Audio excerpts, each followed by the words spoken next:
back to the stream. How you doing? Hope you're doing well. Oh, oh, hi Phoenix. Hi Johnny. Welcome back. Hope you're doing well. Oh, wait. Is YouTube chat okay? Let me see if it's loading.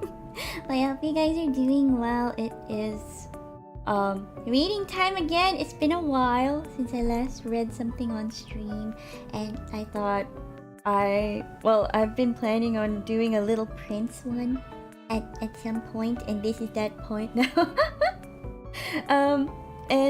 We have the deluxe pop-up book. I have my hand cam on because it has some pretty pictures and pretty pages. So I wanted to show you guys that too.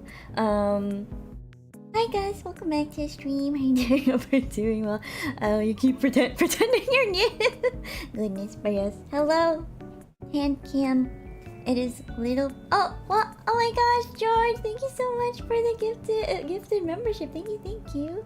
Hope you're doing well, and congrats on getting the gifted membership, Phoenix. Wow! Please enjoy the badges and emotes. Wow! I'm doing fine. I came to say hi to my favorite boss before going to sleep. Oh, thank you for stopping by and saying hi. It is a time for chill because you know what? I'ma read you to sleep. I guess this is what this stream is for. So well, a fun fact is that this is one of my favorite books. I did not read this version. I read like just a really small paperback version of this book, and that was so many years ago, and I don't know where it went. So hi Isa, welcome back to the stream. How are you doing? Hope you're doing well. We're here with Little Prince. So like I lost my original paperback copy that was much smaller than this, probably like this big. And so I went looking for another one. I wanted to buy another one because I wanted to read it again, and I found this. It's a deluxe pop-up book, unabridged text, and it's got illustrations by the author. Well, I mean the one I had also had his illustrations, but I think this will bring it to life in a different way. It's 2 a.m. in my country, so listening to you read is certainly a good way to fall asleep. Yeah, you should get some rest. It's late for you. Thank you for tuning in though. So yeah, it's gonna be the deluxe pop-up book. I have not read this story in this form yet, so it's gonna be kind of a first for me as well. So this one is okay. We've got oh, it's so nice. And then even this is really nice. And you can see kind of like some gaps a little bit where you can see it's all the parts where there might be things that pop up. Oh my gosh. My friend read this book in store, started to finish without even buying it. Oh my. Did they end up not buying it in the end? Hi Alexandra, welcome back to the stream. How are you doing? Hope you're doing well. But yes, without further ado, I'm gonna listen and try to sleep now. Have fun. Say thanks for bedtime story. Yeah, of course, no worries. Thank you for listening and lurking, and please rest well. Have sweet dreams. This is one of my favorite books. So without further ado, this is The Little Prince by Antoine de Saint-Exupery. I practiced that before the stream. So that's how you pronounce it, I guess. So that's our first pop-up thing. It looks so nice. It's like a dynamic pop-up book, so look at that. It's so nice. Haven't read a book IRL for so long. Yeah, I missed it. That's why I wanted to make time for it. And like, I started with fairy tales last year, and now I'm going back to this book, one of my favorites. Yeah, it's so cool. So yeah, The Little Prince, translated from the French by Richard Howard. Oh, it has a little thing down here. In order to make his escape, I believe he took advantage of a migration of wild birds. But yeah, this is like one of mine and Papa Mi's favorite books. Like, oh, okay. Let's read the translator's note. In April 1943, Le Petit Prince was published in New York a year before Antoine de Saint-Exupery was shot down over the Mediterranean by German reconnaissance planes. The English translation by Catherine Woods was copyrighted the same year, and the work was dedicated in that translation to the child who became Leon Worth. All grown-ups were once children, although few of them remember it. As in the case of contemporaries like Mann and Guide, I'm not sure, the latter, a great admirer of Saint-Exupery, new versions of canonical translations raise questions or at least suspicions of lèse majesté. A second translator into English of The Little Prince accepts the responsibility of such an imputation, for it must be acknowledged that all translations state certain works never do. A new version of a work 57 years old is entitled, and indeed, is obliged to persist further in the letter of that work. Each decade has its circumlocutions, its compliances. The translator seeks these out, as we see in Miss Wood's pioneer endeavors, falls back on period makeshifts rather than confronting the often radical outrage of what the author, in his incomparable originality, ventures to say. The translator, it is seen in the fullness of time, so rarely ventures in this fashion, but rather falls back, as I say.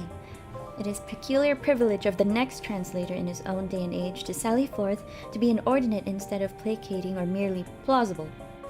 Time reveals all translation to be paraphrase, and it is in the longing for a standard version of a beloved work that we must begin again, we translators, that we must overtake one another. So that was by R.H. in June 2000. And here is the dedication to Leon Worth. I ask children to forgive me for dedicating this book to a grown-up. I have a serious excuse. This grown-up is the best friend I have in the world. I have another excuse. This grown-up can understand everything, even books for children. I have a third excuse. He lives in France, where he is hungry and cold. He needs to be comforted. If all these excuses are not enough, then I want to dedicate this book to the child whom this grown-up once was. All grown-ups were children first, but few of them remember it, so I correct my dedication to Leon Worth when he was a little boy. Gosh. Here we go. 1. I'm guessing chapter 1, sort of? And we already have picture. Okay. Once, when I was 6, I saw a magnificent picture in a book about the jungle called True Stories. It showed a boa constrictor swallowing a wild beast. Here's a copy of the picture, that's it. I wonder what wild beast that is. In the book it said, boa constrictors swallow their prey whole, without chewing. Afterward, they are no longer able to move, and they sleep during the 6 months of their digestion. In those days, I thought a lot about jungle adventures and eventually managed to make my first drawing using a colored pencil. My drawing number 1 looked like this. There it is. Yes, Shinik. I showed the grown-ups my masterpiece and I asked them if my drawing scared them. They answered, why be scared of a hat? My drawing was not a picture of a hat. It was a picture of a boa constrictor digesting an elephant. Then I drew the inside of a boa constrictor so the grown-ups could understand. They always need explanations. My drawing number 2 looked like this. So this was the quote-unquote hat. You can kind of see a tiny little face or eyes. And there's the elephant inside. X-ray. Okay. Oh. The grown-ups advised me to put away my drawings of boa constrictors, outside or inside, and apply myself instead to geography, history, arithmetic, and grammar. That's why I abandoned, at the age of 6, a magnificent career as an artist. I had been discouraged by the failure of my drawing number 1 and of my drawing number 2. Grown-ups never understand anything by themselves, and it's exhausting for children to have to provide explanations over and over again. So then I had to choose another career, and I learned to pilot airplanes. I have flown almost everywhere in the world, and, as a matter of fact, geography has been a big help to me. I could tell China from Arizona at first glance, which is very useful if you get lost during the night. So, I have had, in the course of my life, lots of encounters with lots of serious people.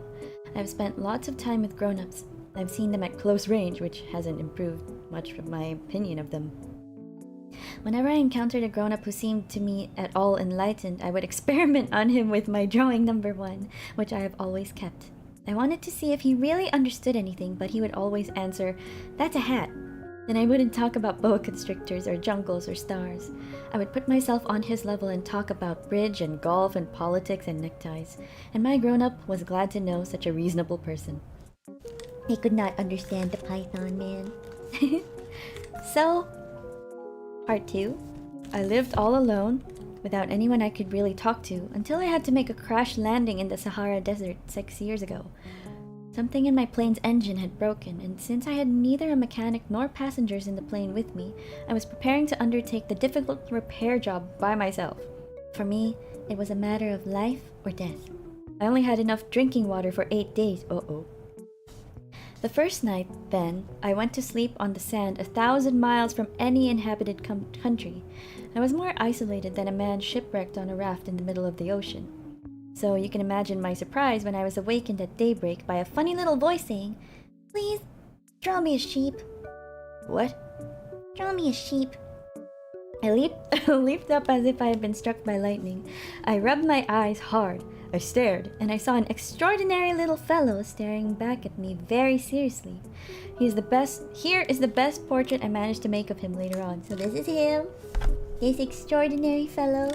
He got a sword and a little cape. Well, coat? A coat? Is that supposed to be a fluffy thing? But yes, there he is. But of course, my drawing is much less attractive than my model. This is not my fault. My career as a painter was discouraged at the age of 6 by the grown-ups, and I had never learned to draw anything except boa constrictors outside and inside. You know, that's not so bad though, looking at this. He kind of has hands. So I stared wide-eyed at this apparition.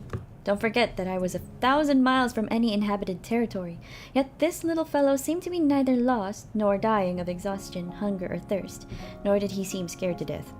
There was nothing in his appearance that suggested a child lost in the middle of the desert 1,000 miles from any inhabited territory. When I finally managed to speak, I asked him, "But what are you doing here?"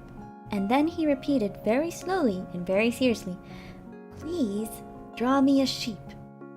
In the face of an overpowering mystery, you don't dare disobey. Absurd as it seemed, 1,000 miles from all inhabited regions and in danger of death, I took a scrap of paper and a pen out of my pocket. But then I remembered that I had mostly studied geography, history, arithmetic, and grammar, and I told the little fellow, rather crossly, that I didn't know how to draw. He replied, "That doesn't matter. Draw me a sheep." Since I had never drawn a sheep, I made him one of the only 2 drawings I knew how to make, the one of the boa constrictor from outside, and I was astounded to hear the little fellow answer, No, I don't want an elephant inside a boa constrictor. A boa constrictor is very dangerous and an elephant would get in the way. Where I live, everything is small. I need a sheep. Draw me a sheep." So then I made a drawing. Hi, Baku. Thank you for lurking. Welcome back. Hope you're doing well. Good luck with work. He looked at it carefully and said, "No, this one is already quite sick. Make another." I don't think he meant to make a sick-looking sheep, but there it is. So he made another drawing. Oh, he has horns! My friend gave me a kind, indulgent smile. "You can see for yourself, that's not a sheep, it's a ram. It has horns." Wee, the head go like that. So I made my 3rd drawing, but it was rejected.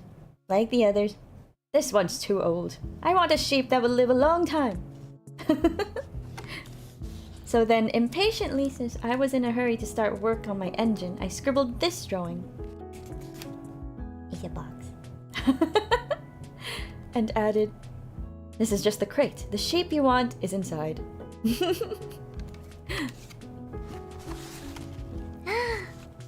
But I was amazed to see my young critic's face light up.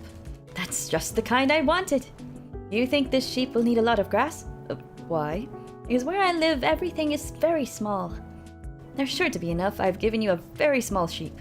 He bent over the drawing. "Not so small as all that. Look, he's gone to sleep." And that's how I made the acquaintance of the Little Prince. Part 3. It took me a long time to understand where he came from. The little prince who asked me so many questions never seemed to hear the ones I asked him. It was things he said quite at random that, bit by bit, explained everything. For instance, when he first caught sight of my airplane — I won't draw my airplane, that would be much too complicated for me — he asked, "What is that thing over there?" "It's not a thing. It flies. It's an airplane. My airplane." Then I was proud to tell him I could fly. Then he exclaimed, "What? You fell out of the sky?" "Yes," I said modestly. "Oh, that's funny." And the little prince broke into a lovely peal of laughter, which annoyed me a good deal. I like my misfortunes to be taken seriously.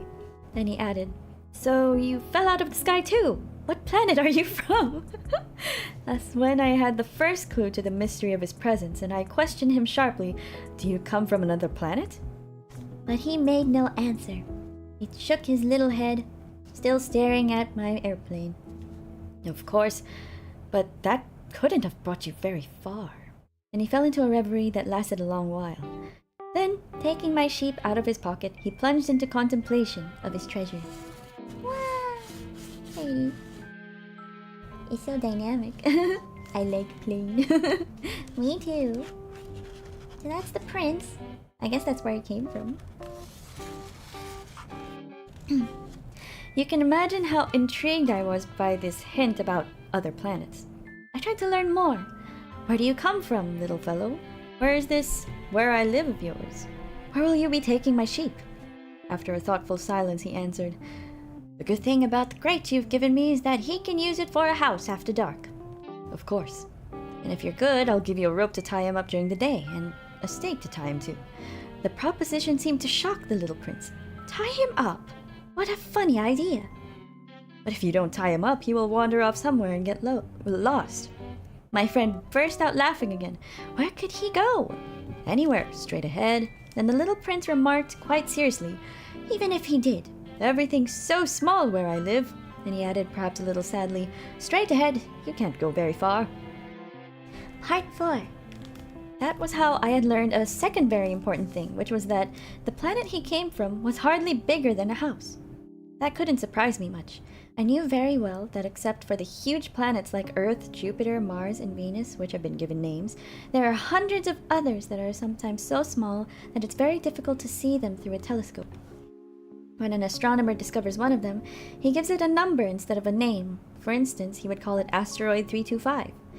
I have serious reasons to believe that the planet the little prince came from is asteroid B612. This asteroid has been sighted only once by telescope in 1909 by a Turkish astronomer who had then made a formal demonstration of his discovery at an international astronomical congress. But no one believed him on account of the way he was dressed. Grown-ups are like that.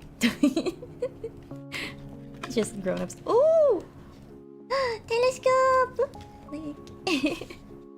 There he is. Fortunately for the reputation of asteroid B612, a Turkish dictator ordered his people, on pain of death, to wear European clothes. The astronomer repeated his demonstration in 1920 wearing a very elegant suit, and this time everyone believed him. Grown-ups, man.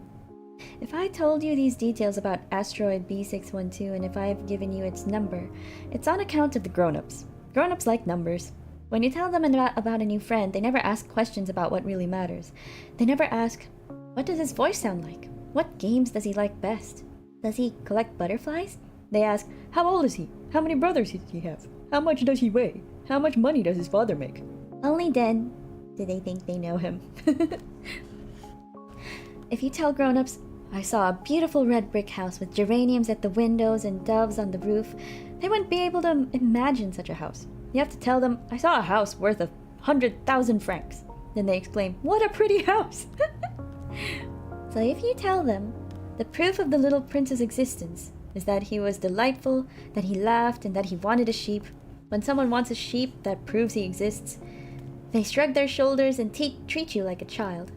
But if you tell them, the planet he came from is asteroid B612, then they'll be convinced and they won't bother you with their questions. That's the way they are.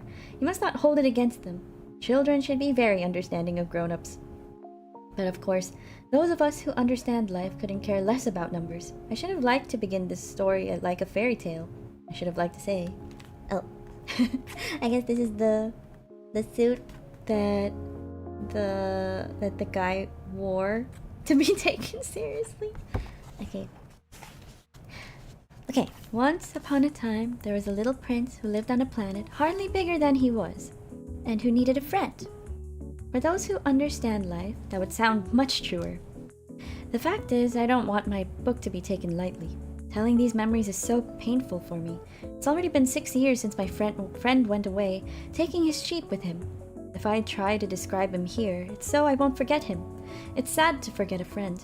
Not everyone has had a friend, and I might become like the grown-ups who are no longer interested in anything but numbers, which is still another reason why I've bought a box of paint and some pencils.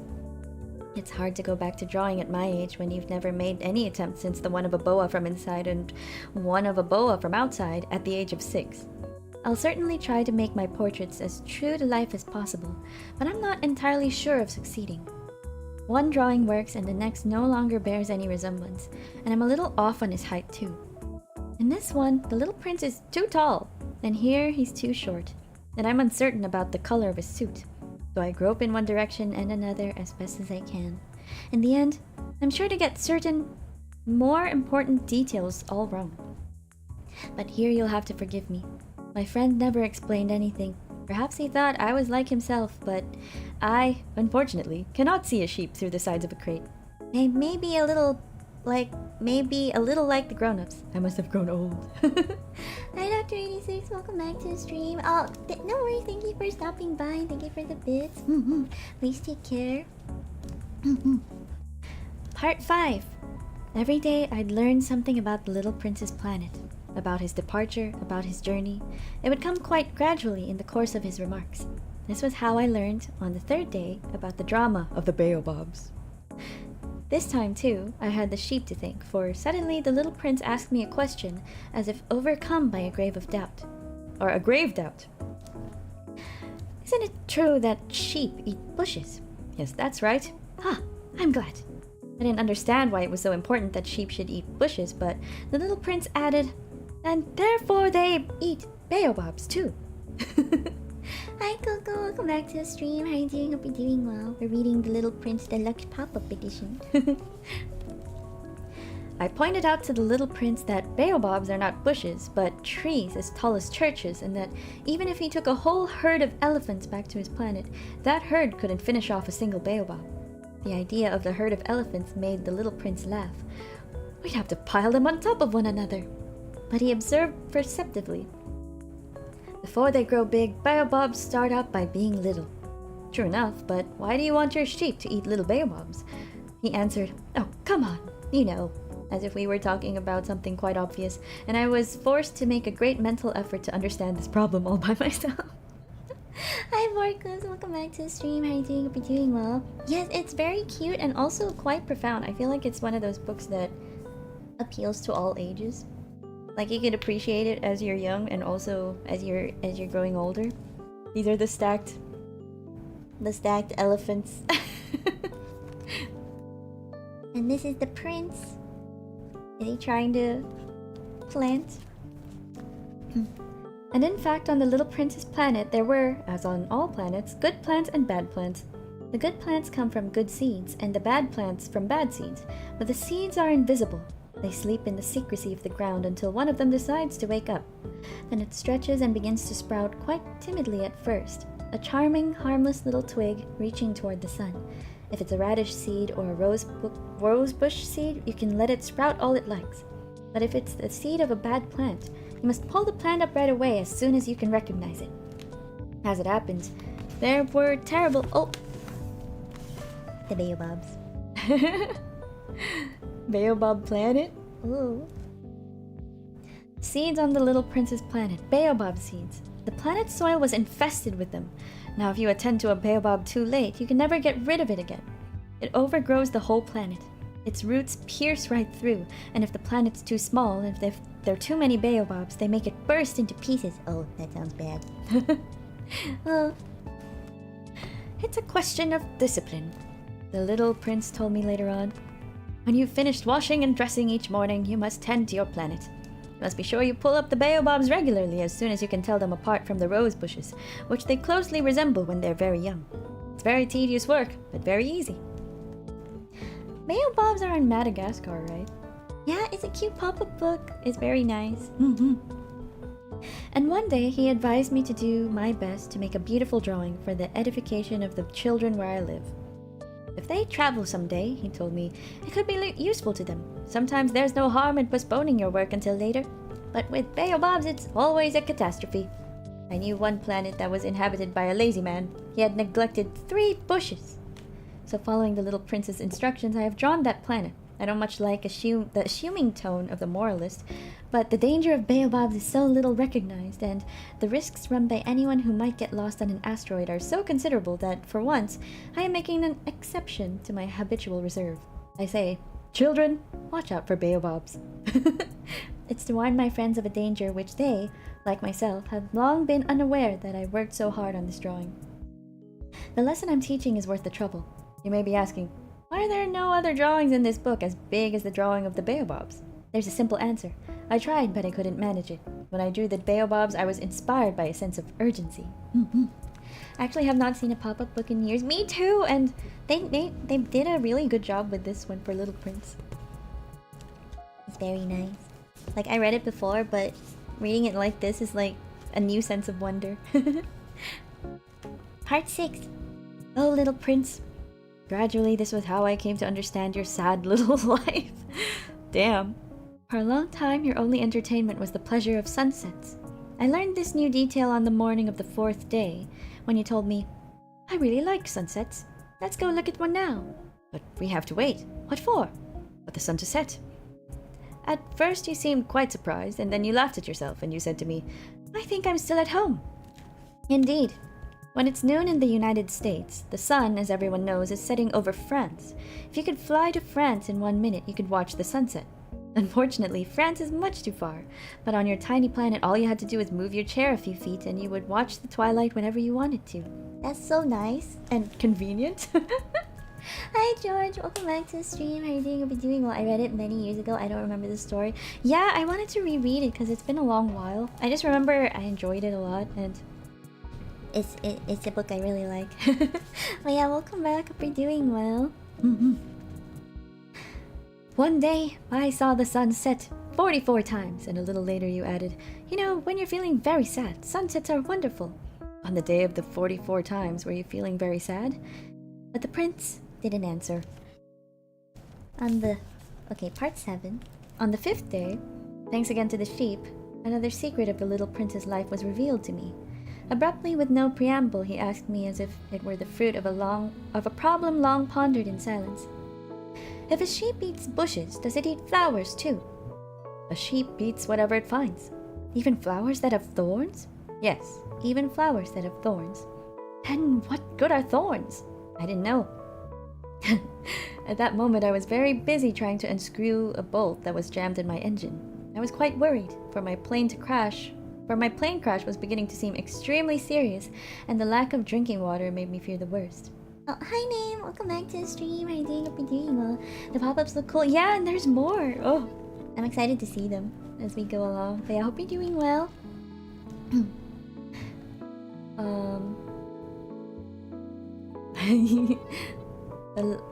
What good are thorns? The little prince never let go of a question once he had asked it.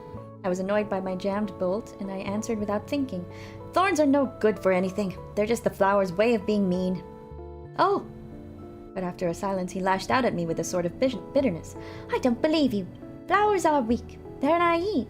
They reassure themselves whatever way they can. They believe their thorns make them frightening. I made no answer.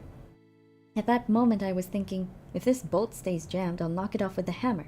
Again, the little prince disturbed my reflections. Then you think flowers? No, not at all. I don't think anything. I just said whatever came to my head. I'm busy here with something serious. He stared at me, astounded. Something serious? He saw me holding my hammer, fingers black with grease, bending over an object he regarded as very ugly. You talk like the grown-ups. That made me a little ashamed. But he added mercilessly, You confuse everything. You've got it all mixed up. He was really very annoyed. He tossed his golden curls in the wind. I know a planet inhabited by a red-faced gentleman. He's never smelled a flower. He's never looked at a star. He's never loved anyone. He's never done anything except add up numbers.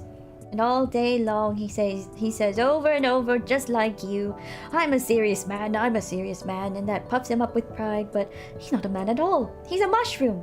He's a what? Wonder where that guy's from. Oh, flower.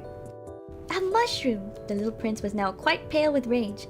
For millions of years, flowers have been producing thorns. For millions of years, sheep have been eating them all the same. And it's not serious trying to understand why flowers go to such trouble to produce thorns that are good for nothing. It's not important, the war between the sheep and the flowers. It's no more serious and more important than the numbers that fat red gentleman is adding up.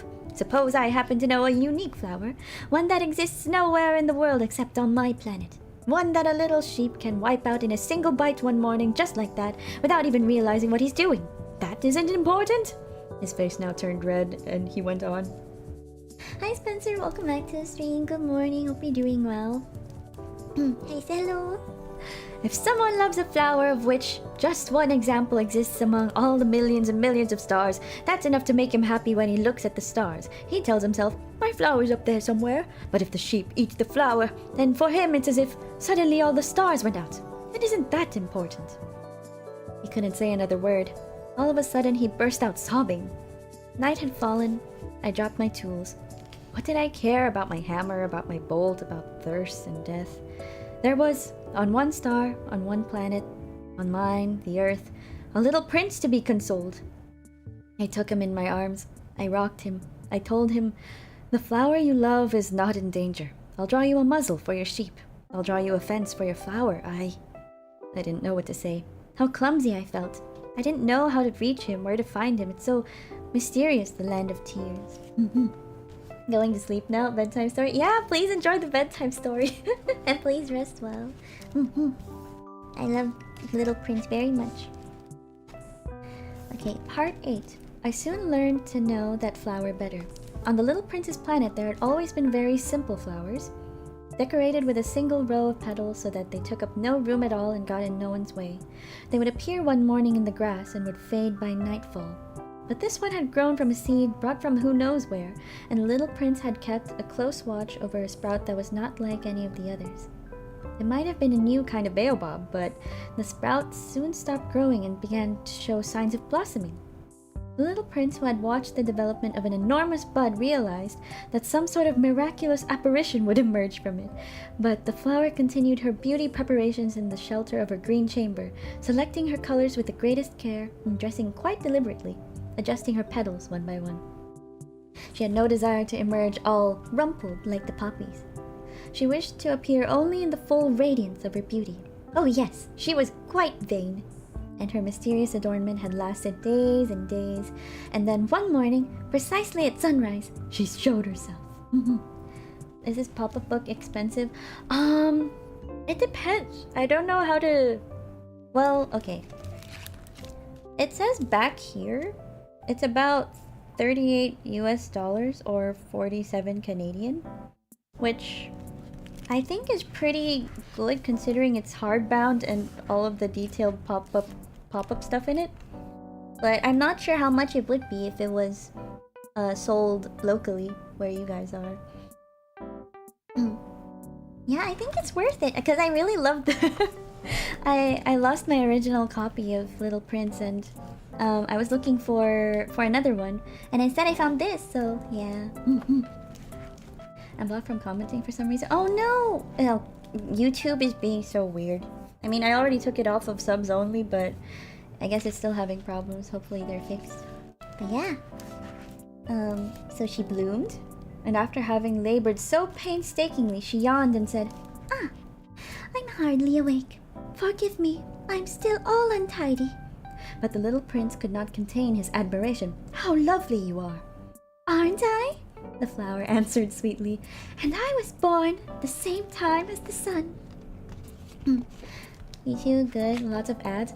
I don't have ad problems anymore because I have a YouTube Premium Family Plan, so it's been super worth it for me. But yeah, otherwise, yeah, it would be a lot of ads. I think Twitch also has a lot of ads that are unskippable, so you can't really escape from ads unless you pay in some way. Oh, there they are. The little prince realized that she wasn't any too modest, but she was so dazzling. I believe it's breakfast time, she had soon added. Would you be so kind as to tend to me? And the little prince, utterly abashed, having gone to look for a watering can, served the flower. She had soon begun tormenting him with her rather touchy vanity. One day, for instance, alluding to her 4 thorns, she remarked to the little prince, I'm ready for tigers with all their claws. There are no tigers on my planet, the little prince had objected. And besides, tigers don't eat weeds. I am not a weed, the flower sweetly replied. Forgive me. Is that a tiger? Oh my gosh. Believe. I'm not at all afraid of tigers, but I have a horror of drafts. You wouldn't happen to have a screen? A horror of drafts? That's not a good sign for a plant, the little prince had observed. How complicated this flower is. Is that really trying to protect it? Hi Elias, welcome back to the stream. How are you doing? Hope you're doing well. We are reading The Little Prince. Oh, thank you for the head pats. I'm having a lot of fun reading it because I really like this.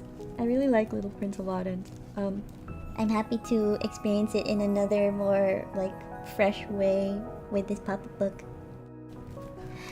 After dark, you will put me under glass. How cold it is where you live, quite uncomfortable. Where I come from, but she suddenly broke off.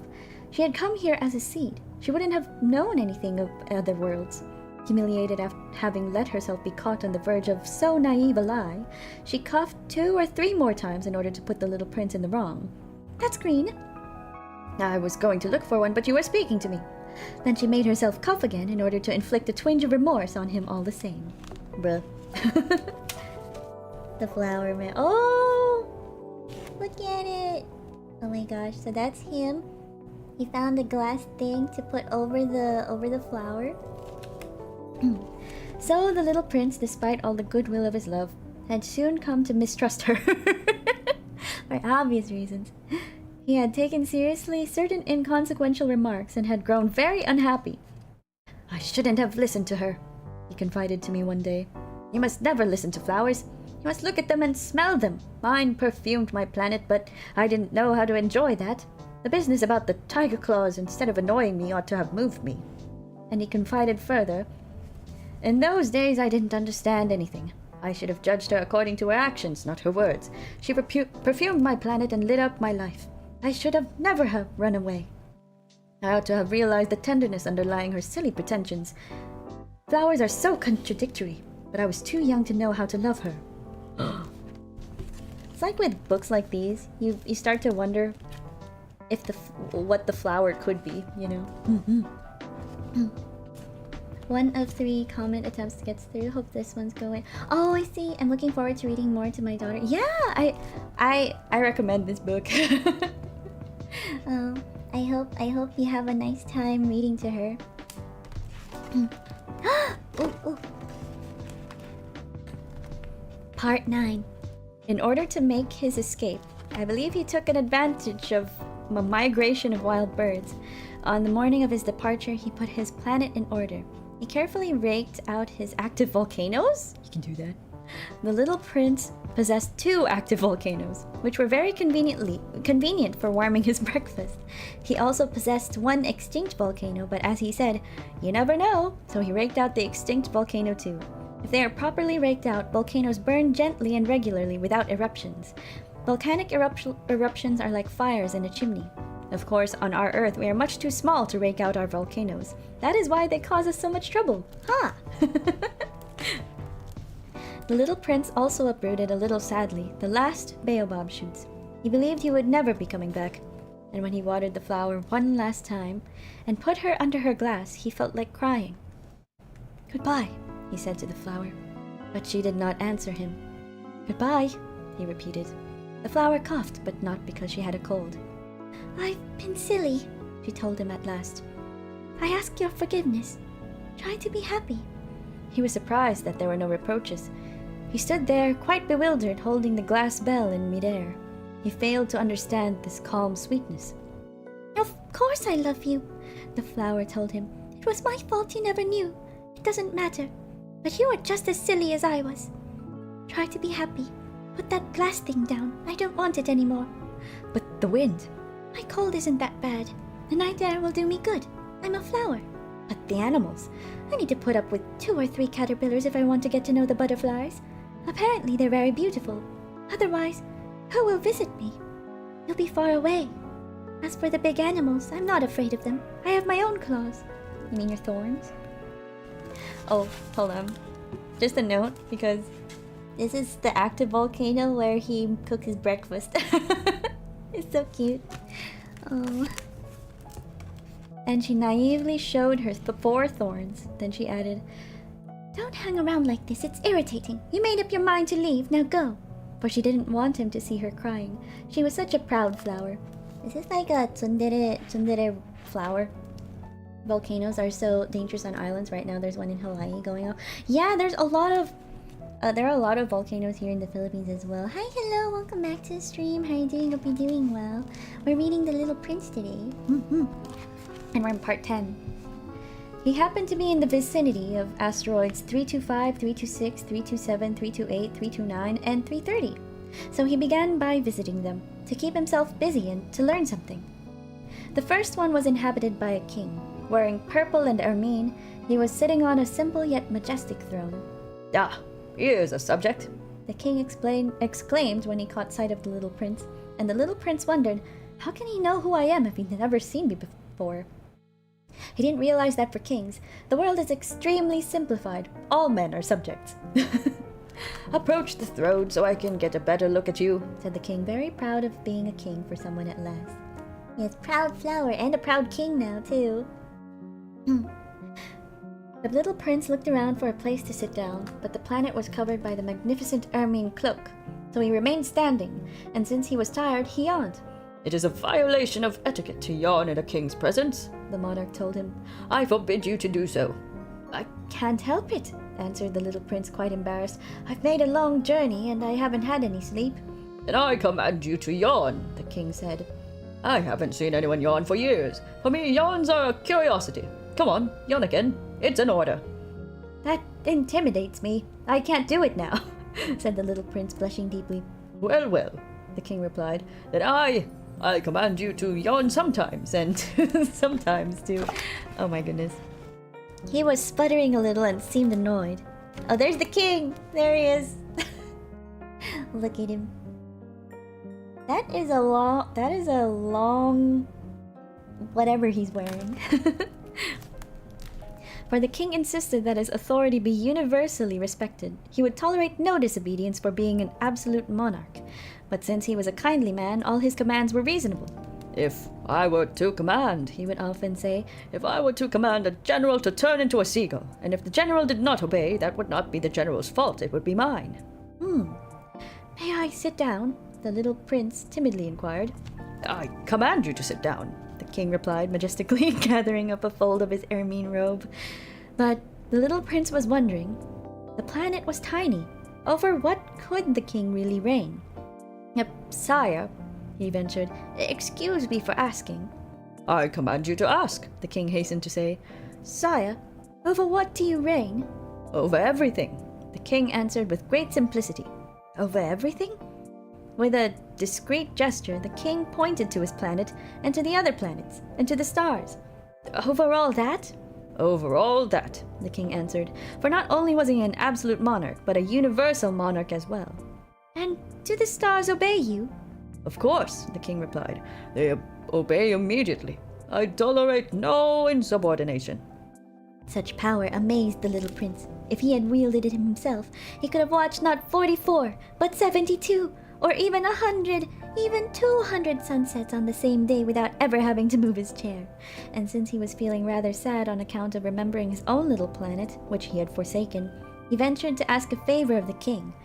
I'd like to see a sunset. Do me a favor, your majesty. Command the sun to set. If I commanded a general to fly from one flower to the next like a butterfly, or to write a tragedy or to turn into a seagull, And if the general did not carry out my command, which of us would be in the wrong, the general or me? You would be, said the little prince quite firmly. Exactly. One must command from each what each can perform, The king went on. Authority is based first of all upon reason. If you command your subjects to jump in the ocean, there will be a revolution. I am entitled to command obedience because my orders are reasonable. Then my sunset? Insisted the little prince, who never let go of a question once he had asked it. You shall have your sunset. I shall command it. But I shall wait according to my science of government until conditions are favorable. And when will that be? Well, well, replied the king, first consulting a large calendar. well, that will be around, that will be tonight, around 7:40, and you will see how well I am obeyed. The little prince yawned. He was regretting his lost sunset, and besides, he was already growing a little bored. I have nothing further to do here, he told the king. I'm going to be on my way. Do not leave, answered the king, who was so proud of having a subject. Do not leave. I shall make you my minister. A minister of what? Of justice. But there's no one here to judge. You never know, the king told him. I have not yet explored the whole of my realm. I am very old.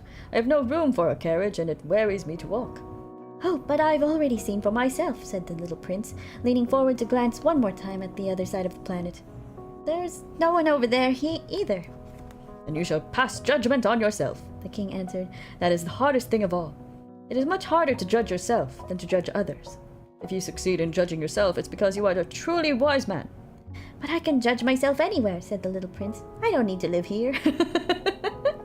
This guy. Hi, Pilsen. Welcome back to the stream. How are you doing? Hope you're doing well. I judge myself very much. Yes, judge thyself. Well, the king said. I have a good reason to believe that there is an old rat living somewhere on my planet. I hear him at night. You can judge that old rat. From time to time, you will condemn him to death. That way his life will depend on your justice. What? What do you mean from time to time? How many lives does a rat have? But you'll pardon him each time for economy's sake. There's only one rat. Oh my gosh. I'm doing alright. Hope the book reading has been going well. It's very nice. Thank you. Good to hear you're doing alright. It's a very, very nice way for me to reread this. Rat got 9 lives. I thought that was cats. I don't like condemning anyone to death, the little prince said, and now I think I'll be on my way. No, said the king. The little prince, having completed his preparations, had no desire to aggrieve the old monarch. If your majesty desires to be promptly obeyed, he should give me a reasonable command. He might command me, for instance, to leave before this minute is up. It seems to me that conditions are favorable. The king having made no answer, the little prince hesitated at first, and then, with a sigh, took his leave. I make you my ambassador, the king hastily shouted after him. He had a great air of authority. Grown-ups are so strange, the little prince said to himself as he went on his way. Part 11. The second planet was inhabited by a very vain man. Ah, a visit from an admirer, he exclaimed when he caught sight of the little prince, still at some distance. To vain men, other people are admirers. I guess this is him. He's so shiny. Is that a yellow suit? Hello, said the little prince. That's a funny hat you're wearing. It is for answering acclamations, the very vain man replied. Unfortunately, no one ever comes this way. Is that so? Said the little prince, who did not understand what the vain man was talking about. Clap your hands, directed the man. The little prince clapped his hands, and the vain man tipped his hat in modest acknowledgement. This is more entertaining than the visit to the king, the little prince said to himself, and he continued clapping. The very vain man continued tipping his hat in acknowledgement. After 5 minutes of this exercise, the little prince grew tired of the game's monotony. And that would make the hat fall off? He asked. But the vain man didn't hear him. Vain men never hear anything but praise. Do you really admire me a great deal? He asked the little prince. What does that mean, admire? To admire means to acknowledge that I am the handsomest, best dressed, the richest, and the most intelligent man on the planet. He's the only guy here. Hi, cutie welcome back to the stream. How are you doing? Hope you're doing well. Good morning. I'm reading The Little Prince. It's a pop-up book. It's very nice. Well, the pop-up book version. But you're the only man on your planet. Do me this favor. Admire me all the same. I admire you, said the little prince with a little shrug of his shoulders. But what is there about my admiration that it interests you so much? Then the little prince went on his way. Grown-ups are certainly very strange, he said to himself as he continued on his journey. Oh. Part 12. Excuse me. The next planet was inhabited by a drunkard. Oh. Excuse me. I'm packing my streaming table so I can put my floating in shrine properly. Oh, I see. Good luck with the packing. I hope it goes well. This visit was a very brief one, but it plunged the little prince into a deep depression. Oh no! What are you doing here? He asked the drunkard, whom he found sunk in silence before a collection of empty bottles and a collection of full ones. Drinking, replied the drunkard with a gloomy expression. Why are you drinking? The little prince asked. To forget, replied the drunkard. To forget what? Inquired the little prince, who was already feeling sorry for him. To forget that I'm ashamed, confessed the drunkard, hanging his head. What are you ashamed of? Inquired the little prince, who wanted to help. Of drinking, concluded the drunkard, withdrawing into silence for good. And the little prince went on his way, puzzled. Grown-ups are certainly very, very strange, he said to himself as he continued on his journey. Part 13. The fourth planet belonged to a businessman. This person was so busy that he didn't even raise his head when the little prince arrived. Hello, said the little prince. Your cigarette's gone out. 3 and 2 make 5, 5 and 7, 12, 12 and 3, 15. Hello, 15 and 7, 22, 22 and 6, 28. No time to light it again. 26 and 5, 31. Whew. That amounts to 501,622,731. 500 million what? You're still there. 501 million. I don't remember. I have so much work to do. I'm a serious man. I can't be bothered with trifles. 2 and 5, 7. 501 million what? Repeated the little prince, who had never in his life let go of a question once he had asked it. The businessman raised his head. For the 54 years I've inhabited this planet, I've been interrupted only 3 times. The first time was 22 years ago, when I was interrupted by a beetle that had fallen onto my desk from God knows where. It made a terrible noise and I made 4 mistakes in my calculations. The second time was 11 years ago, when I was interrupted by a fit of rheumatism. I don't get enough exercise. I haven't time to take scrolls. I'm a serious person. The third time is right now. Where was I? 501 million. Million what? The businessman realized that he had no hope of being left in peace. Oh, of those little things you sometimes see in the sky. Flies? No, those little shiny things. Bees? No, those little golden things that make lazy people daydream.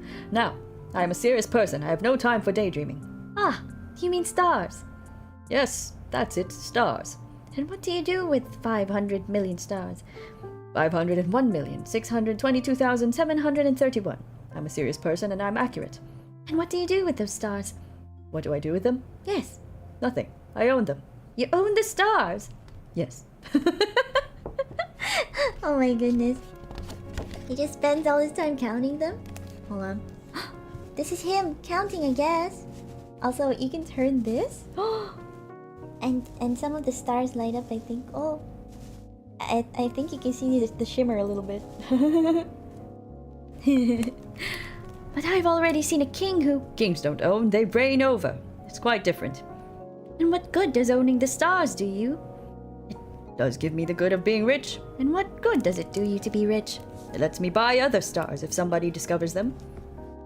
The stars have a lot of owners. Apparently it's this guy. Oh my gosh. The little prince said to himself, "This man argues a little like my drunkard." Nevertheless, he asked more questions. How can someone own the stars? To whom do they belong? Retorted the businessman grumpily. I don't know, to nobody. Then they belong to me, because I thought of it first. And that's all it takes? Of course. When you find a diamond that belongs to nobody in particular, then it's yours. When you find an island that belongs to nobody in particular, it's yours. When you're the first person to have an idea, you patent it, and it's yours. Now I own the stars since no one before me ever thought of owning them. That's true enough, the little prince said. And what do you do with them? I manage them. I count them, then count them again, the businessman said. It's difficult work, but I'm a serious person. The little prince was still not satisfied. If I own a scarf, I can tie it around my neck and take it away. If I own a flower, I can pick it and take it away. But you can't pick the stars. No, but I can put them in the bank. What does that mean? That means that I write a number of the stars on a slip of paper, and then I lock that slip of paper in a drawer. That's all? That's enough. That's amusing, thought the little prince, and even poetic, but not very serious. The little prince had very different ideas about serious things from those of the grown-ups. I own a flower myself, he continued, which I water every day. I own 3 volcanoes, which I rake out every week. I even rake out the extinct one, you never know. So it's of some use to my volcanoes, and it's useful to my flower that I own them. But you're not useful to the stars. Oh, shoot. The businessman opened his mouth but found nothing to say in reply, and the little prince went on his way. Grown-ups are certainly quite extraordinary, was all he said to himself, and continued on his journey. Part 14. The 5th planet was very strange. It was the smallest of all. There was just enough room for a street lamp and a lamplighter. Wait.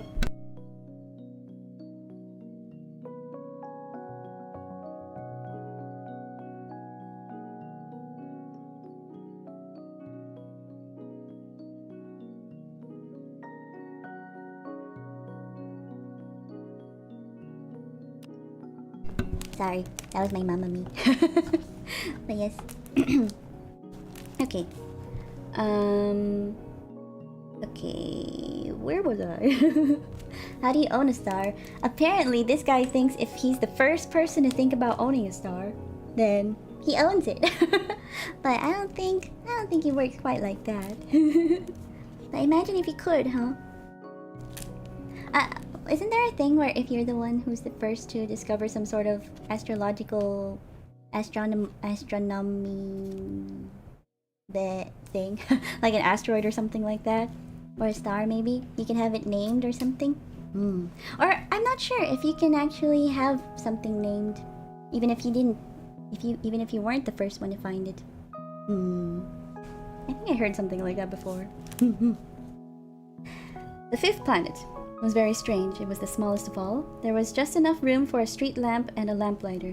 The little prince couldn't quite understand what use a street lamp and a lamplighter could be up there in the sky, on a planet without any people and not a single house. However, he said to himself, it's quite possible that this man is absurd, but he's less absurd than the king, the very vain man, the businessman, and the drunkard. At least his work has some meaning. When he lights his lamp, it's as if he's bringing one more star to life, or one more flower. When he puts out his lamp, that sends the flower or the star to sleep, which is a fine occupation, and therefore truly useful.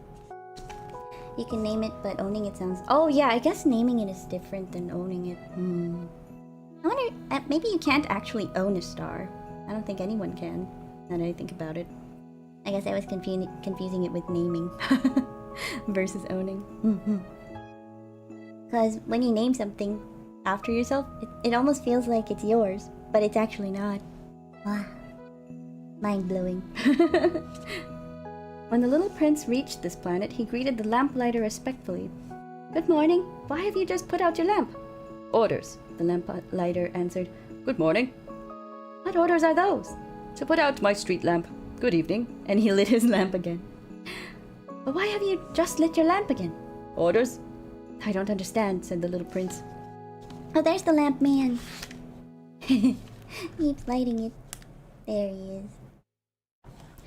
There's nothing to understand. Orders are orders, said the lamplighter. Good morning, and he put out his lamp. And he wiped his forehead with a red-checked handkerchief. It's a terrible job I have. It used to be reasonable enough. I put the lamp out mornings and lit it after dark. I had the rest of the day for my own affairs, and the rest of the night for sleeping. I wonder if the sun and moon have an owner yet, or well, ownership? Yeah, I'm not sure if you can own the sun or moon, imagine. And since then, orders have changed. Orders haven't changed, the lamplighter said. That's just the trouble. Year by year, the planet is turning faster and faster, and orders haven't changed. Which means that now that the planet revolves once a minute, I don't have an instant's rest. I light my lamp and turn it out once every minute. That's funny. Your days here are 1 minute long. It's not funny at all, the lamplighter said. You and I have already been talking to each other for a month. A month? Yes, 30 minutes, 30 days. Good evening. And he lit his lamp. Man, this guy... Oh, poor man. Hi Tommy, welcome back to the stream. How are you doing? Hope you're doing well. We're meeting the little prince today. And this poor lamplighter guy. Yes, a month. The little prince watched him growing fonder and fonder of this lamplighter who was so faithful to orders. I wonder who ordered him. He remembered certain sunsets that he himself used to follow in other days, merely shifting his chair. He wanted to help his friend. You know, I can show you a way to take a rest whenever you want to. I always want to rest, the lamplighter said, for it is possible to be faithful and lazy at the same time. The little prince continued. Your planet's so small that you can walk around it in 3 strides.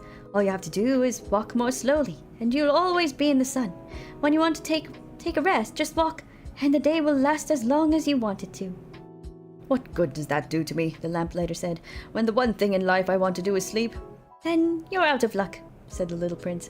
I am, said the lamplighter. Good morning. And he put out his lamp. Now that man, the little prince said to himself as he continued on his journey, that man would be despised by all the others, by the king, by the very vain man, by the drunkard, by the businessman. Yet he's the only one who doesn't strike me as ridiculous. Perhaps it's because he's thinking of something besides himself. He heaved a sigh of regret and said to himself again, that man is the only one I might have made my friend. But his planet is really too small. There's not room for 2. What the little prince dared not admit was that he most regretted leaving that planet because it was blessed with 1,440 sunsets every 24 hours. That's a lot of sunsets. Okay, careful. Okay. Part 15. The 6th planet was 10 times bigger than the last. It was inhabited by an old gentleman who wrote enormous books. Ah, here comes an explorer, he exclaimed when he caught sight of the little prince, who was feeling a little winded and sat down on the desk. He had already traveled so much and so far. Where did you come from? The old gentleman asked him. What's that big book? Asked the little prince. What do you do with it? I'm a geographer. The old gentleman answered. And what's a geographer? A scholar who knows where the seas are, and the rivers, the cities, the mountains, and the deserts. That's very interesting, the little prince said. Here at last is someone who has a real profession. Oh no. And he gazed around him at the geographer's planet. He had never seen a planet so majestic. Your planet is very beautiful, he said. Does it have any oceans? I couldn't say, said the geographer. Oh, the little prince was disappointed. And mountains? I couldn't say, said the geographer. And cities? And rivers and deserts? I couldn't tell you that either, the geographer said. But you're a geographer. That's right, said the geographer. But I'm not an explorer. There's not one explorer on my planet. A geographer doesn't go outside to describe cities, rivers, mountains, seas, oceans, and deserts. A geographer is too important to go wandering about. He never leaves his study, but he receives the explorers there. He questions them, he writes down what they remember, and if the memories of one of those explorers seem interesting to them, then the geographer conducts an inquiry to that explorer's moral character. Man. Yeah, wow. Hi, Fades. Welcome back to the stream. How you doing? Hope you're doing well. We're reading the pop-up book of the prince. His little... Oh, let me show you. His little, his arm is waving. Hi, Keza. Welcome back to the stream. Hope you're doing well. We're meeting quite a few different grown-ups. A lot of different ones. But yes, I'm doing good. I'm having a lot of fun rereading Little Prince. Nice. Thank you. Why is that? Because an explorer who told lies would cause disasters in the geography books, as would an explorer who drank too much. Why is that? The little prince asked again. Because drunkards see double, and the geographer would write down 2 mountains when there was only 1. I know someone, said the little prince, who would be a bad explorer. Possibly. Well, when the explorer's moral character seems to be a good one, an investigation is made into his discovery. Are going to see it? No, that would be too complicated. But the explorer is required to furnish proofs. For instance, if he claims to have discovered a large mountain, he is required to bring back large stones from it. Well, just stones? The geographer suddenly grew excited. But you come from far away. You're an explorer. You must describe your planet to me. And the geographer, having opened his logbook, sharpened his pencil. Explorers' reports are first recorded in pencil. Ink is only used after proofs have been furnished. Well, said the geographer expectantly. Oh, where I live, said the little prince, is not very interesting. It's so small. I have 3 volcanoes, 2 active and 1 extinct. But you never know. You never know, said the geographer. I also have a flower. We don't record flowers, the geographer said. Why not? It's the prettiest thing. Because flowers are ephemeral. What does ephemeral mean? Geographies, said the geographer, are the finest book of all. They never go out of fashion. It is extremely rare for a mountain to change position. It is extremely rare for an ocean to be drained of its water. We write eternal things. But extinct volcanoes can come back to life, the little prince interrupted. What does ephemeral mean? Whether volcanoes are extinct or active comes down to the same thing for us, said the geographer. For what counts is the mountain. That doesn't change. What does ephemeral mean? Repeated the little prince, who had never in all his life let go of a question once he had asked it. It means, which is threatened by imminent disappearance. Is my flower threatened by imminent disappearance? Of course. My flower is ephemeral, the little prince said to himself, and she has only 4 thorns with which to defend herself against the world, and I have left her all alone where I live. That was his first impulse of regret, but he plucked up his courage again. Where would you advise me to visit? He asked. The planet Earth, the geographer answered. It has a good reputation. It does. I guess it did. Good to hear you're doing good though, Kazan. And the little prince went on his way, thinking about his flower. Part 16. The 7th planet, then, was the Earth. The Earth is not just another planet. It contains 111 kings, including, of course, the African kings, 7,000 geographers, 900,000 businessmen, 7.5 million drunkards, 311 million vain men. In other words, it's about 2 billion grown-ups. To give you a notion of Earth's dimensions, I can tell you before the invention of electricity, it was necessary to maintain, over the whole of 6 continents, a veritable army of 462,511 lamplighters. Seen from some distance, this made a splendid effect. The movement of this army were ordered like those of a ballet. First came the turn of the lamp-lighters of New Zealand and Australia. Then these, having lit their street lamps, would go home to sleep. Next, it would be the turn of the lamp-lighters of China and Siberia to perform their steps in the lamp-lighters ballet, and then they too would vanish into the wings. Then came the turn of the lamplighters of Russia and India, then those of Africa and Europe, then those of South America and of North America, and they never missed their cues for their appearances on stage. It was awe-inspiring.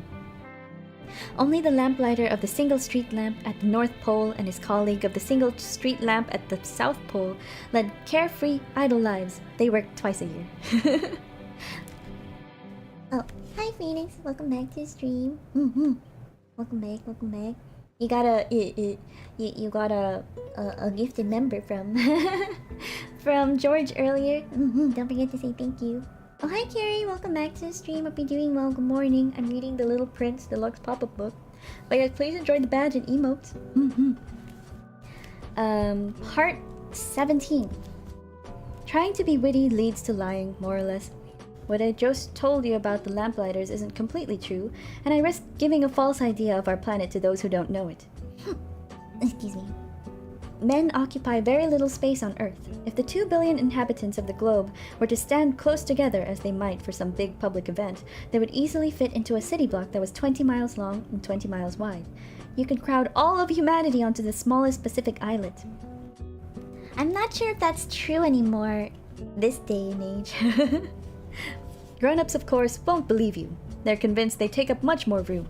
They consider themselves as important as the baobabs. So you should advise them to make their own calculations. They love numbers and they'll enjoy it. But don't waste your time on this extra task. It's unnecessary, trust me. So once he reached Earth, the little prince was quite surprised to not see anyone. He was beginning to fear he had come to the wrong planet when a moon-colored loop uncoiled on the sand. Good evening, the little prince said, just in case. Oh my! Oh, this one has a little interaction.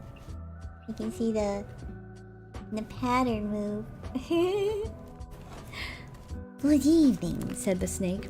What planet have I landed on? Asked the little prince. On the planet Earth in Africa. The snake replied. Ah, and there are no people on Earth? It is the desert here. There are no people in the desert. Earth is very big, said the snake. The little prince sat down on a rock and looked up into the sky. I wonder, he said, if the stars are lit up so that each of us can find his own someday. Look at my planet, it's just overhead, but so far away. Hi Ella, welcome back to the stream. Hope you're doing well. Thank you for the hydrate. Don't forget to hydrate you guys.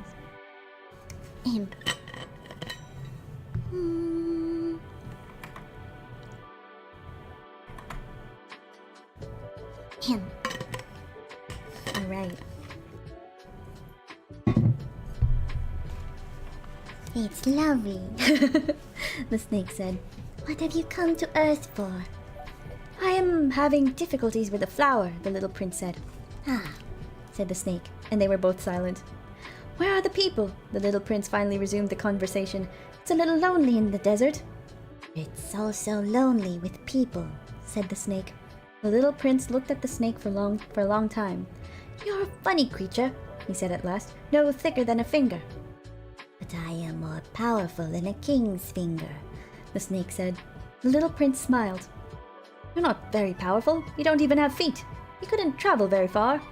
I can take you further than a ship, the snake said. He coiled around the little prince's ankle like a golden bracelet. Oh. Anyone I touch, I send back to the land from which he came, the snake went on. But you're innocent and you come from a star. The little prince made no reply. I feel sorry for you, being so weak on this granite earth, said the snake. I can help you someday if you grow too homesick for your planet. I can... Oh, I understand just what you mean, said the little prince. But why do you always speak in riddles? I solve them all, said the snake. And they were both silent. Hi Nogi, welcome back to the stream. How are you doing? Hope you're doing well. Yes, story time. I never actually watched the movie for this one, but I did read this before. I had a little paperback version of it, but I lost it, so I went looking for another copy, and I stumbled upon this one. The Deluxe pop-up book, so it's a really nice time rereading it in this way. Part 18. The little prince crossed the desert and encountered only one flower, a flower with 3 petals, a flower of no consequence. Good morning, said the little prince. Good morning, said the flower. Where are the people? The little prince inquired politely. The flower had one day seen a caravan passing. People? There are 6 or 7 of them, I believe, in existence. I caught sight of them years ago, but you never know where to find them. The wind blows them away. They have no roots, which hampers them a good deal. Goodbye, said the little prince. Goodbye, said the flower. Ooh! Whoa! Big spread. Hold on. Whoa! Mountain! There he is, on the top. 6 or 7? Oh no. Wait, don't tell me that was a 6-7 from 1940. 1940? When was this written? Oh no. Goodness me. But yes. There he is, on a mountain. Part 19. The little prince climbed a high mountain. The only mountains he had ever known were 3 volcanoes, which came up to his knee, and he used the extinct volcano as a footstool. From a mountain as high as this one, he said to himself, I'll get a view of the whole planet and all the people on it. But he saw nothing but rocky peaks as sharp as needles. Hello, he said just in case. Hello, hello, hello. The echo answered. Who are you? Asked the little prince. Who are you? Who are you? Who are you? The echo answered. Let's be friends. I'm lonely, he said. I'm lonely, I'm lonely, I'm lonely. The echo answered. What a peculiar planet, he thought. It's all dry and sharp and hard, and people here have no imagination. They repeat whatever you say to them. Where I live, I had a flower. She always spoke first. Part 20. But it so happened that the little prince, having walked a long time through sand and rocks and snow, finally discovered a road, and all roads go to where there are people. Good morning, he said. It was a blossoming rose garden. Good morning, said the roses. The little prince gazed at them. All of them looked like his flower. Who are you? He asked, astounded. We're roses, the roses said. Ah, said the little prince. And he felt very unhappy.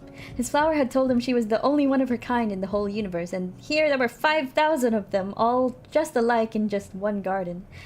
She would be very annoyed, he said to himself. If she saw this, she would cough terribly and pretend to be dying to avoid being laughed at, and I'd have to pretend to be nursing her, otherwise she'd really let herself die in order to humiliate me. Damn.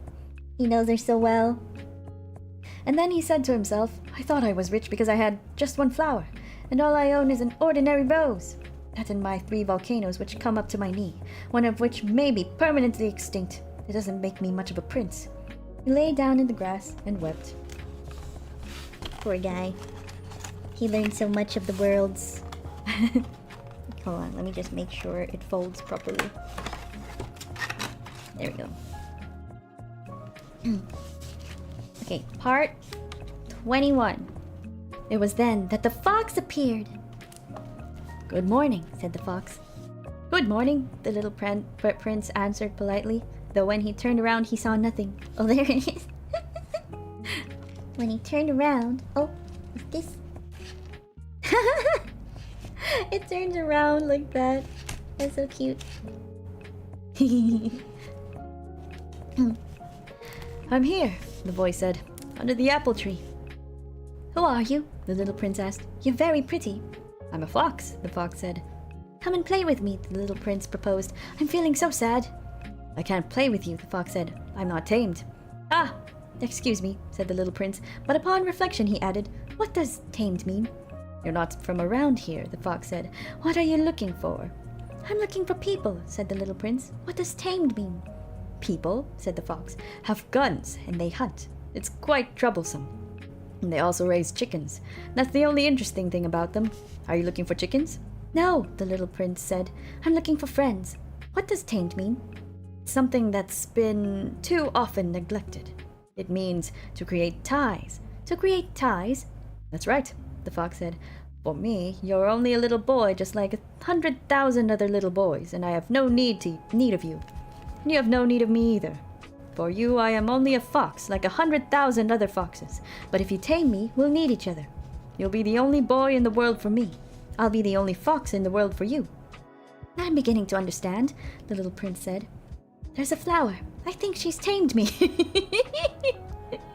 Possibly, the fox said. On Earth, one sees all kinds of things. Oh, this isn't on Earth, the little prince said. The fox seemed quite intrigued. On another planet? Yes. Are there hunters on that planet? No. Now that's interesting.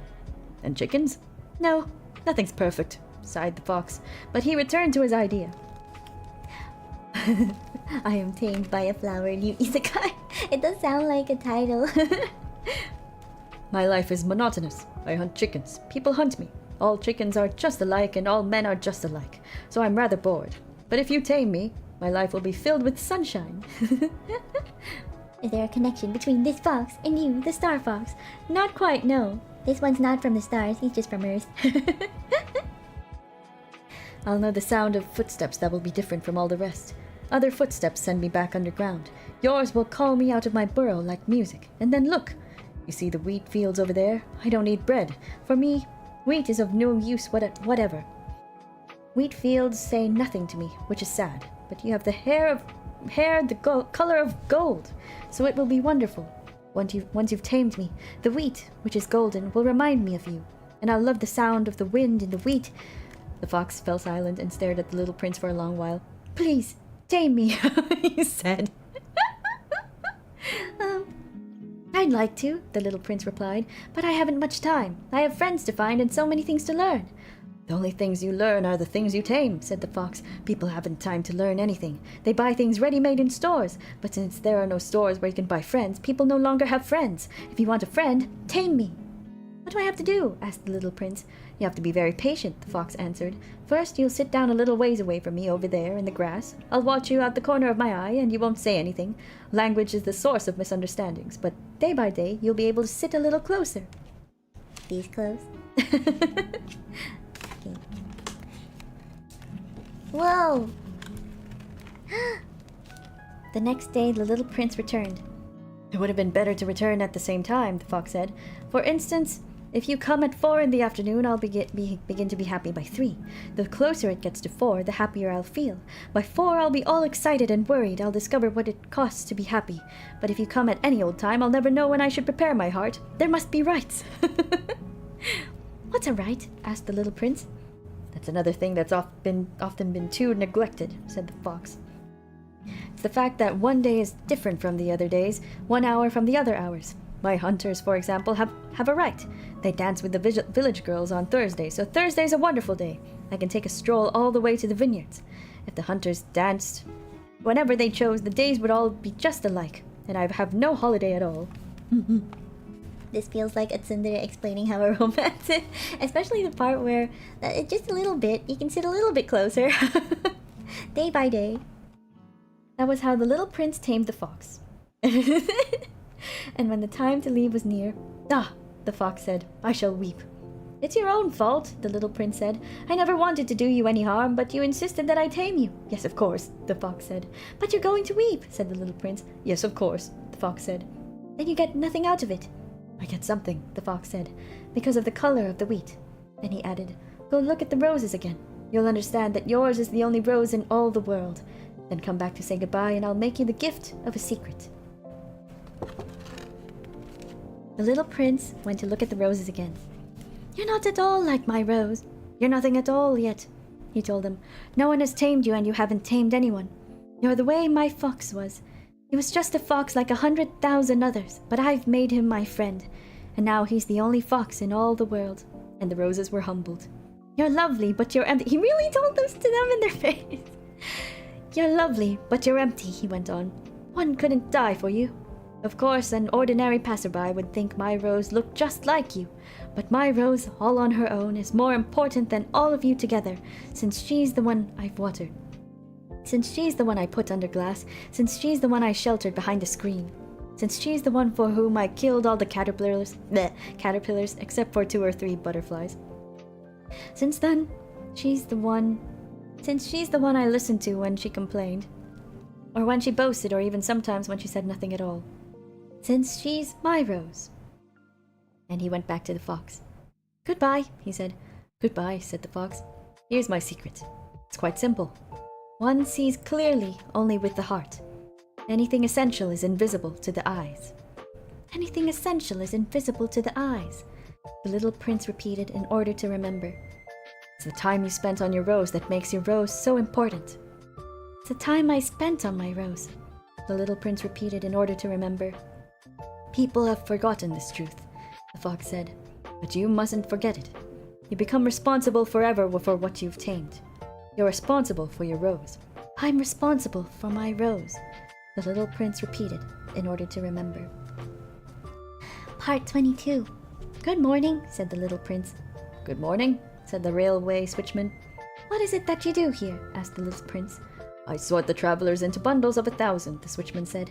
I dispatch the trains that carry them, sometimes to the right, sometimes to the left. And a brightly lit express train, roaring like thunder, shook the switchman's cabin. What a hurry they're in, said the little prince. What are they looking for? Not even the engineer on the locomotive knows, the switchman said. Excuse me. And another brightly lit express train thundered by in the opposite direction. Are they coming back already? Asked the little prince. It's not the same ones, the switchman said. It's an exchange. They weren't satisfied, were they? Asked the little prince. No one is ever satisfied where he is, the switchman said. And the third brightly lit express train thundered past. Are they chasing the first travelers? Asked the little prince. They're not chasing anything, the switchman said. They're sleeping in there, or else they're yawning. Only the children are pressing their noses against the window panes. Only the children know what they're looking for, said the little prince. They spend their time on a rag doll and it becomes very important, and if it's taken away from them, they cry. They're lucky, the switchman said. Part 23. Good morning, said the little prince. Good morning, said the sales clerk. This was a sales clerk who sold pills invented to quench thirst? Oh. Swallow one a week and you no longer feel any need to drink. Why do you sell these pills? They save so much time, the sales clerk said. Experts have calculated that you can save 53 minutes a week. And what would you do with those 53 minutes? Whatever you'd like. If I had 53 minutes to spend as I'd like, the little prince said to himself, I'd walk very slowly toward a water fountain. Part 24. It was now the 8th day since my crash landing at the desert, and I'd listened to the story about the sales clerk as I was drinking the last drop of my water supply. "Ah," I said to the little prince, "your memories are very pleasant, but I haven't yet repaired my plane. I have nothing left to drink, and I too would be glad to walk very slowly toward a water fountain." "Why didn't my friend the fox tell me?" "Little fellow, this has nothing to do with the fox." "Why?" "Because we're going to die of thirst." The little prince didn't follow my reasoning and answered me, "It's good to have had a friend even if you're going to die. Myself, I'm very glad to have had a fox for a friend." "He doesn't realize the danger," I said to myself. "He's never hungry or thirsty. A little sunlight is enough for him." But the little prince looked at me and answered my thought. "I'm thirsty too. Let's find a well." I made an exasperated gesture. It is absurd looking for a well at random in the vastness of the desert, but even so, we started walking. When we had walked for several hours in silence, night fell and stars began to appear. I noticed them as in a dream, being somewhat feverish on account of my thirst. The little prince's words danced in my memory. "So you're thirsty too?" I asked. But he didn't answer my question. He merely said to me, "Water can also be good for the heart." I didn't understand his answer, but I said nothing. I knew by this time it was no use questioning him. He was tired. He sat down. I sat down next to him, and after a silence he spoke again. "The stars are beautiful because of a flower you don't see." I answered, "Yes, of course," and without speaking another word I stared at the ridges of sand in the moonlight. "The desert is beautiful," the little prince added. And it was true. I always loved the desert. You sit down on a sand dune, you see nothing, you hear nothing, and yet something shines, something sings in that silence. "What makes the desert beautiful," the little prince said, "is that it hides a well somewhere." I was surprised by suddenly understanding that mysterious radiance of the sands. When I was a little boy, I lived in an old house, and there was a legend that a treasure was buried in it somewhere. Of course, no one was ever able to find the treasure, perhaps no one even searched. But it cast a spell over that whole house. My house hid a secret in the depths of its heart. "Yes," I said to the little prince, "whether it's a house or the stars or the desert, what makes them beautiful is invisible." "I'm glad," he said, "you agree with my fox." As the little prince was falling asleep, I picked him up in my arms and started walking again. I was moved. It was as if I was carrying a fragile treasure. It actually seemed to me there was nothing more fragile on earth. By the light of the moon, I gazed at that pale forehead, those closed eyes, those locks of hair trembling in the wind, and I said to myself, what I'm only looking at is a shell. What's most important is invisible. As his lips parted in a half smile, I said to myself again, what moves me so deeply about the sleeping little prince is his loyalty to a flower, the image of a rose shining within him like the flame within a lamp even when he's asleep. And I realized he was even more fragile than I had thought. Lamps must be protected. A gust of wind can blow them out. And walking on like that, I found the well at daybreak. Part 25. The little prince said, people start out in express trains, but they no longer know what they're looking for. Then they get all excited and rush around in circles. And he added, it's not worth the trouble. Hi, Big. Thank you so much for the headbands. Hope you're doing well. We're in part 25 of The Little Prince. The well we had come to was not at all like the wells of the Sahara. The wells of the Sahara are no more than holes dug in the sand. This one looked more like a village well. But there was no village here, and I thought I was dreaming. It's strange, I said to the little prince. Everything is ready. The pulley, the bucket, the rope. He laughed, grasped the rope, and set the pulley working, and the pulley groaned the way an old weather vane groans when the wind has been asleep a long time. Hear that? Said the little prince. We've awakened this well and it's singing. I didn't want him to tire himself out. Let me do that, I said to him. It's too heavy for you. Slowly I hoisted the bucket to the edge of the well. I set it down with great care. The song of the pulley continued in my ears, and I saw the sun glisten on the still trembling water. I'm thirsty for water, said the little prince. Let me drink some, and I understood what he'd been looking for. I raised the bucket to his lips. He drank, eyes closed. It was as sweet as a feast. Oh, there's the well. That water was more than merely a drink. It was born of our walk beneath the stars, of the song of the pulley, of the effort of my arms. It did the heart good like a present. When I was a little boy, the Christmas tree lights, the music of midnight mass, the tenderness of people's smiles made up, in the same way, the whole radiance of the Christmas present I received. People where you live, the little prince said, grow 5,000 roses in one garden, yet they don't find what they're looking for. They don't find it, I answered. And yet what they're looking for could be found in a single rose or a little water. Of course, I answered. And the little prince added, but eyes are blind. You have to look with the heart. I had drunk the water. I could breathe easy now. The sand at daybreak is honey-colored. And that color was making me happy too. Why then did I also feel so sad? You must keep your promise, said the little prince, sitting up beside me. What promise? You know, the muzzle for my sheep. I'm responsible for this flower. I took my drawings out of my pocket. The little prince glanced at them and laughed as he said, your baobabs look more like cabbages. Oh, I had been so proud of the baobabs. Your fox, his ears look more like horns and they're too long, and he laughed again. You're being unfair, my little prince, I said. I never knew how to draw anything but boas from the inside and boas from the outside. Oh, that'll be all right, he said. Children understand. So then I drew a muzzle, and with a heavy heart, I handed it to him. You've made plans, so I don't know about. But he didn't answer. He said, you know, my fall to Earth. Tomorrow will be the 1st anniversary.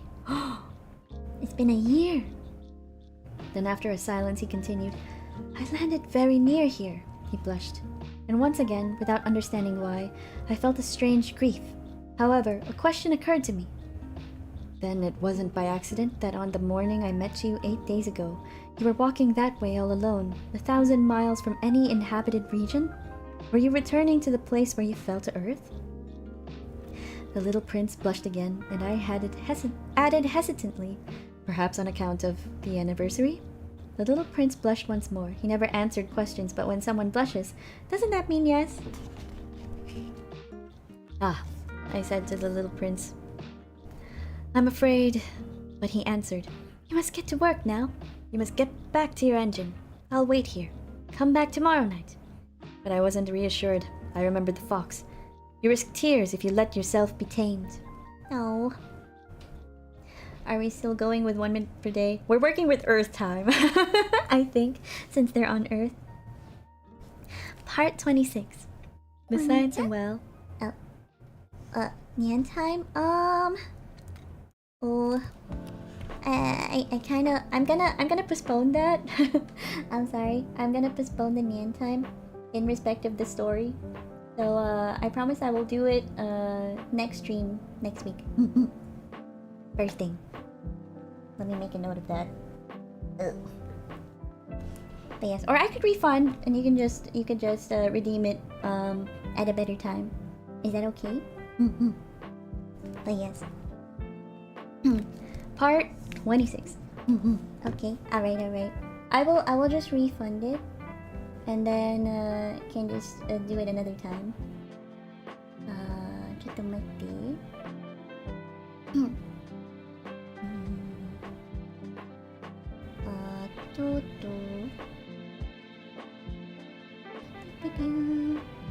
I really should sift through this list and mark some of them as done.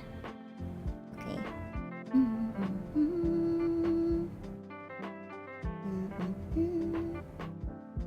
Wait. Okay. It's not in order. For some reason,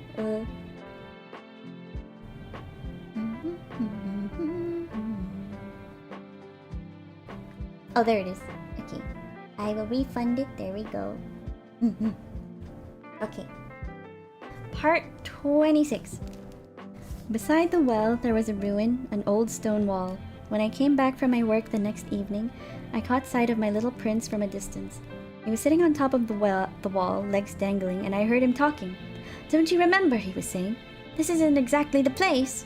Another voice must have answered him then, for he replied, oh yes, it's the right day, but this isn't the place. I continued walking toward the wall. I still could neither see nor hear anyone, yet the little prince answered again. Of course, you'll see where my tracks begin on the sand. Just wait for me there. I'll be there tonight. I was 20 yards from the wall and still saw no one. Then the little prince said, after a silence, Your poison is good? You're sure it wouldn't make me suffer long? I stopped short, my heart pounding, but I still didn't understand. Now go away, the little prince said. I want to get down from here. So this is the interactive part for that. Whoa. Snake. Then I looked down toward the foot of the wall and gave a great start. There, coiled in front of the little prince, was one of those yellow snakes that can kill you in 30 seconds. As I dug into my pocket for my revolver, I stepped back, but at the noise I made, the snake flowed over the sand like a trickling fountain, and without even hurrying, I slipped away between the stones with a faint metallic sound. I reached the wall just in time to catch my little prince in my arms, his face white as snow. What's going on here? You're talking to snakes now? I had loosened the yellow scarf he always wore. I had moistened his temples and made him drink some water, and now I didn't dare ask him anything anymore. He gazed at me with a serious expression and put his arms around my neck. I felt his heart beating like a dying bird's when it's been shot. He said to me, I'm glad you found what was the matter with your engine. Now you'll be able to fly again. How did you know? I was just coming to tell him that I had been successful beyond all hope. He didn't answer my question. All he said was, I'm leaving today too. And then sadly, it's much further. It's much more difficult. I realized that something extraordinary was happening. I was holding him in my arms like a little child, yet it seemed to me that he was dropping headlong into an abyss, and I could do nothing to hold him back. His expression was very serious now, lost and remote. I have your sheep, and I have the crate for it, and the muzzle. Then he smiled sadly. I waited a long time. I could feel that he was reviving a little. Little fellow, you were frightened. Of course he was frightened, but he laughed a little. I'll be much more frightened tonight. Once again I felt chilled by the sense of something irreparable, and I realized I couldn't bear the thought of never hearing that laugh again. For me, it was like a spring of fresh water in the desert. Little fellow, I want to hear you laugh again. But he said to me, Tonight, it'll be a year. My star will be just above the place where I fell last year. Little fellow, it's a bad dream, isn't it? All this conversation with the snake and the meeting place and the star. But he didn't answer my question. All he said was, the important thing is what can't be seen. Of course. It's the same as for the flower. If you love a flower that lives on a star, then it's good at night to look up at the sky. All the stars are blossoming. Of course. It's the same for water. The water you gave me to drink was like music, on account of the pulley and the rope. You remember? It was good. Of course. At night you look up at the stars. It's too small where I live for me to show you where my star is. It's better that way. My star will be one of the stars for you. So you'll like looking at all of them. They'll all be your friends. And besides, I have a present for you. Yeah, I laughed again. Ah, little fellow, I love hearing that laugh. That'll be my present. Just that it'll be the same as for water. What do you mean? People have stars, but they aren't the same. For travelers, the stars are guides. For other people, they're nothing but tiny lights. Then for still others, for scholars, they're problems. For businessmen, they're gold. But all those stars are silent stars. You, though, you'll have stars like nobody else. What do you mean? When you look up at the sky at night, since I'll be living on one of them, since I'll be laughing on one of them, for you it'll be as if all the stars are laughing too. You'll have stars that can laugh. And he laughed again. And when you're consoled, everyone eventually is consoled, you'll be glad you've known me. You'll always be my friend. You'll feel like laughing with me, and you'll open your window sometimes just for the fun of it. And your friends will be amazed to see you laughing while you're looking up at the sky. Then you'll tell them, yes, it's the stars. They always make me laugh, and they'll think you're crazy.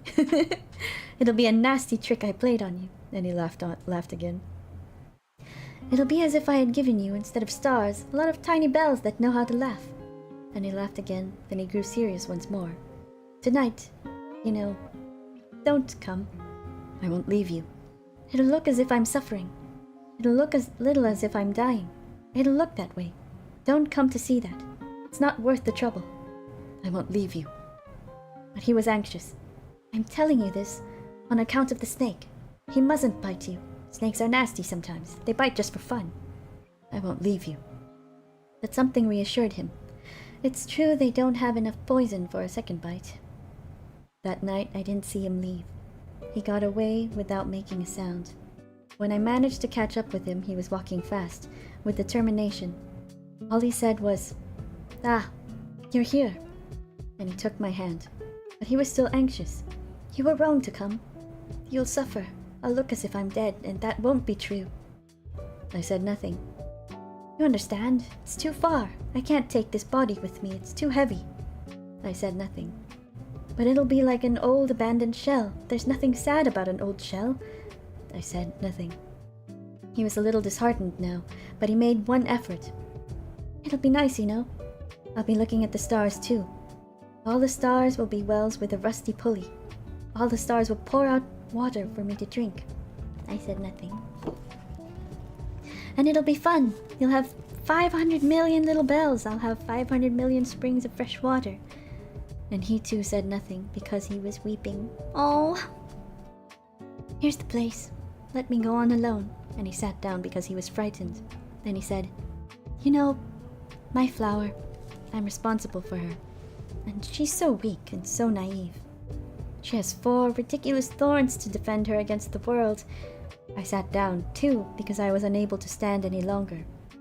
He said, "There, that's all." He hesitated a little longer, then he stood up. He took a step. I couldn't move. There was nothing but a yellow flash close to his ankle. He remained motionless for an instant. He didn't cry out. He fell gently the way a tree falls. There wasn't even a sound because of the sand. Part 27. The last one. And now, of course, it's been 6 years already. I've never told this story before. The friends who saw me again were very glad to see me alive. I was sad, but I told them it's fatigue. Now I'm somewhat consoled. That is, not entirely, but I know he did get back to his planet, because at daybreak I didn't find his body. It wasn't such a heavy body. And at night I love listening to the stars. It's like 500 million little bells. But something extraordinary has happened. When I drew that muzzle for the little prince, I forgot to put in the leather strap. He could never have fastened it on his sheep, and then I wonder, what's happened there on his planet? Maybe the sheep has eaten the flower. Sometimes I tell myself, of course not. The little prince puts his flower under glass, and he keeps close watch over his sheep. And I'm happy. And all the stars laugh sweetly. Sometimes I tell myself, anyone might be distracted once in a while, and that's all it takes. One night he forgot to put her under her glass, or else the sheep got out without making any noise during the night. Then the bells are all changed to tears. Oh, he's thinking so much about it. It's all a great mystery. For you, who love the little prince too. As for me, nothing in the universe can be the same if somewhere, no one knows where, a sheep we never saw has or has not eaten a rose. Look up at the sky, ask yourself, has the sheep eaten the flower or not? And you will see how everything changes. And no grown-up will ever understand how such a thing could be so important. Yay! That was the little prince, guys. Oh man, it's a nice story, I think. But I guess there's no gold in this star. I guess it went out. There's like a little hole where the star was. But yeah. Oh, when you flip it, it glows. Oh, I see. But yeah, that was the little prince, guys. He went back home, and I wonder if the sheep ate that flower. Yeah, that's cool. Does this story have some personal significance to you? It might. And I feel like it depends on when you read it as well in your life. Oh, thank you for the hydrate. Pilsen, thank you. I guess the one I can talk about is that this is one of mine and Papa Me's favorite books. And when we were talking about it, he mentioned like every time he reads this book, he has something different he kind of takes away from it. And I feel like that's kind of true for me too. Yes, magic tricks. I hope you guys enjoyed. Don't forget to hydrate, hold on. It's kind of a nice bite-sized story. And I really like, I I really like the care that was put in this particular version of it because of how all the pop-up stuff works. And yeah, this one's The Little Prince Antoine de Saint-Exupery. And yeah, The Little Prince. This one's one of my favorite ones. But yeah, I feel like there's a lot of tiny little things tiny little nuggets that are worth thinking about from this one. But I'm not usually the type to spell it out. But I do like how the perspective. I like seeing things from the view of the little prince every now and then, when, you know, sometimes you kind of can't help but think like a grown-up. But yeah, I hope you guys enjoyed. That was Little Prince. I'm gonna keep this version. I'm pretty sure with this size, it's gonna be hard to misplace this one. I'm gonna put it on a nice little spot on my shelf. And yeah, that was for today. I hope you guys enjoy this story. I hope if not the story itself, but I hope the care that was put into this version entertained you as well. I did enjoy it. That was quite nice. Oh, I'm glad you enjoyed it. I actually have not. Let me take you guys back to my room. I actually have not watched the movie, so I'm kind of curious if it did anything different or what kind of creative things they did to adapt it. It was fun. I'm glad you enjoyed. I have another book in mind that I want to read that I've never read before, but I'm probably gonna read it in I'm not sure if I will hand cam it or not because it's all words. But it might be a ways away before I start thinking about it. But I just wanted to get back into reading little by little and share that with you guys. So thank you guys for hanging out. And I hope you guys had fun. I'll have things for next week prepared soon enough. February's gonna be a bit busy for me, so there are gonna be days when I won't be able to stream, and I'm 80 to 85% sure that I'll be away on a business trip for the 3rd week of February, so I won't be able to stream at all that week. So yeah, we'll make the most of it. And thank you guys again for the support, though, and thanks again to Dr. 86 for the bits earlier. Thank you, and to George for the member, the gifted member on YouTube. I really appreciate it. Thank you for streaming. Thank you for watching. Thank you. And hope you guys have a good day, night, morning, evening, afternoon. Hope you had a good time. Good luck. Thank you. I will do my best. And I am excited for the things I want to do this coming February. I already have it in mind, so yes. Please take care, stay safe, stay healthy, everybody. Bye. I won't be raiding in case some people are eeping to the stream, which is fine. That's what it's for. So I don't jump scare them or anything. But yes, please EP well. Bye. Thank you. Please take care, everybody. Bye.